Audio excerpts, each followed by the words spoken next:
it's easier, just a bit, although when you sit there, you realize it's harder than it looks, because these are live bugs inside live tissue. So you're not just going to cut as if you're cutting on a corpse. No. It's a human being with feelings and emotions. And there has to be a connection with this person, an emotional connection, maybe a connection of love, because you have some love in your heart for them. That's when you're able to do it with your heart. Sometimes people don't really do that to the levels they would do, because there is no connection between them, no connection between the hand and the one being touched. And the motivation could be just a paycheck, money. So they do things without really much thought, without really thinking about it. And then mistakes happen. The poor job is done. But when you love somebody, like I believe we do, we love people, and we know we are called to bless people, to help people, and so we touch people with love. There's no way you will do what we do, and motivation is just money or something else. No, you won't go this deep.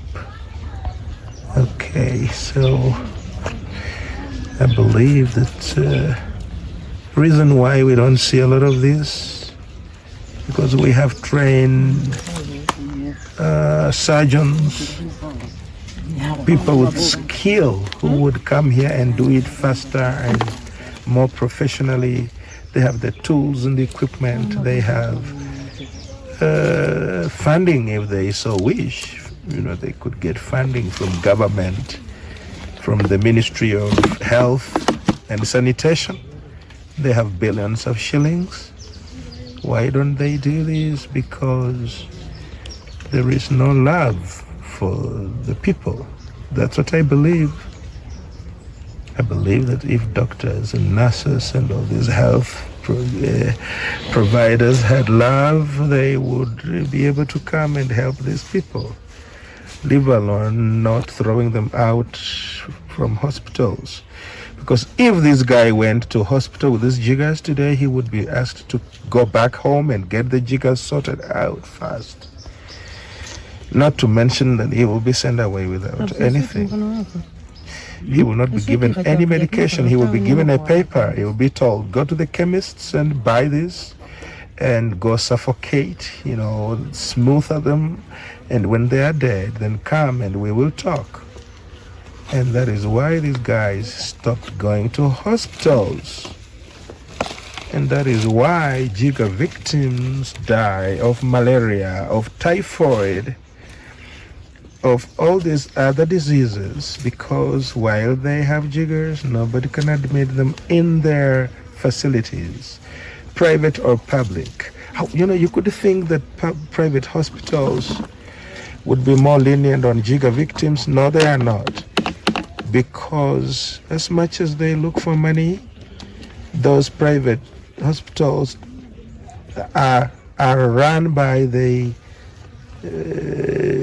doctors who are working in public hospitals, and who could have chased away that particular jigger patient. So they will still not allow them in their private facility. And that is why we have had jigger victims thrown out of both public and private hospitals, because they are attended to by the same doctor. The doctor you see in a public place will be the doctor who comes to treat you in a private hospital. I don't know how it works in other areas, but that is what happens in Kenya. A lot of the private hospitals are run by the same doctors working in public hospitals. So they schedule themselves, they say, from 6 a.m. to 11 a.m. I will be in my facility. I'll be in my own private hospital. Then from 12 to 5, I'll be at the public hospital. So they're paid. They get money from their own private hospitals and government money.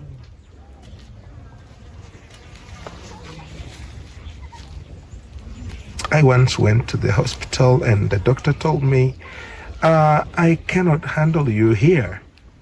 And I said, why? And he said, you have to go to the private hospital to be helped. I said, why? And he said, you're being selfish. You have money, and then you're coming to this public hospital. According to him, I was supposed to go to the private hospital. Then I was a little bit shocked. And he went further and told me, you have to go to, and he gave me the name of that hospital where supposedly I would be helped. Later on, I was told it's his private hospital. And that is just how sad it is. And when you are seen not to have much money, they will help you. But if you are a little bit fat like I am, maybe you're driving a van and you go park it there and enter a public hospital and queue with the rest of humanity, they will be so mad. Some will tell you, others will just not even diagnose you well. They'll even give you wrong diagnosis because they feel you have money. Why are you coming here? You bring us that money. We are getting the government salary by helping these poor guys. But for you, we want you to come to our private hospitals and give us more money so that we can be richer. And that is the tragedy in the health sector in Africa, not just Kenya, but Africa, sub-Saharan Africa. And, you wonder why sick people don't even go to hospital because of those things they experience there. Poor treatment, the fees involved, or the government will always say it is free of charge. That's not true. If it were true, a lot of the sick people would be in the hospitals. But you find them at home taking pain medication. Some of them don't even take pain medication. They are sick for years and years and years. They are not that retarded. They are people who reason so well, and they would go to hospital if it was indeed free. But they don't, because it's not free, guys. It is not free. It is not free at all. And the fees involved, it could be small money, but there's poor people. You tell somebody to give out 500 shillings, which is like $5, and they just don't have that money. So then you send them back home and they are sick. They go and lay in their beds, in their filthy beds, waiting for a miracle to happen so that they can get the $5 to go to the hospital. And then people end up dying because of little fee, small money that they were supposed to have so that they can be registered in public hospitals for treatment. There is a little booklet that you are given when you reach there. It has a number, and that booklet sometimes $3, sometimes $5, maybe less. But people just don't have the money for that booklet. So they go and then they don't have that money. And when you don't have the money, then you're not given a number. There is a serial number. Every booklet has a serial number, which after you obtain, you go to the other window, and they enter your name plus your serial number into their system. So if you haven't paid, you cannot be entered into the systems, and it means you can't be treated. So you will have to go back and get that money. And then it means that you are at the mercy of fate. If you are lucky to get somebody to help you, you go back to the hospital. If nobody helps you to raise that, given that you're sick, you get sicker and sicker and sicker, and eventually you die. And then people will come in, those who never helped you, they'll come to bury you.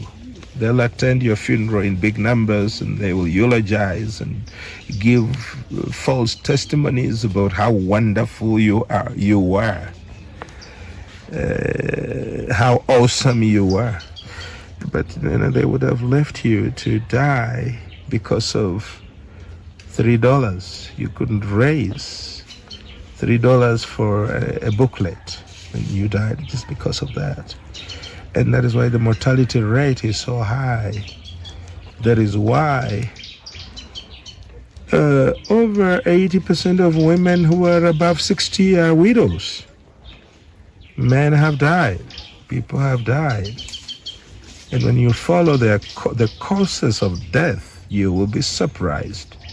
Little things, inefficiency, dysfunction in government, dysfunction in homes, in families, some with children who can't help them. They die. And then those kids who are raised and educated by that father, whom they abandoned, will come for the funeral from the big city with their fat children and fat wives and give lengthy false testimonies.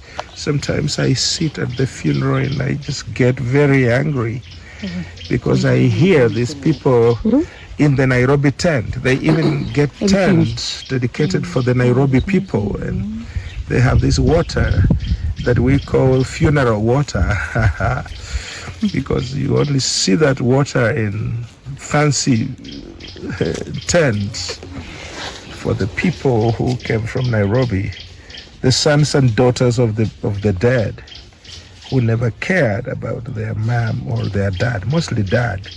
Men are in more trouble than women. Men are most likely to be, if you are a man and you're in Africa, you risk being abandoned when you are aged and not economically viable. You're no longer earning money, and the kids will leave you. And sometimes it's the mothers who will gang up with your sons to just mess you up.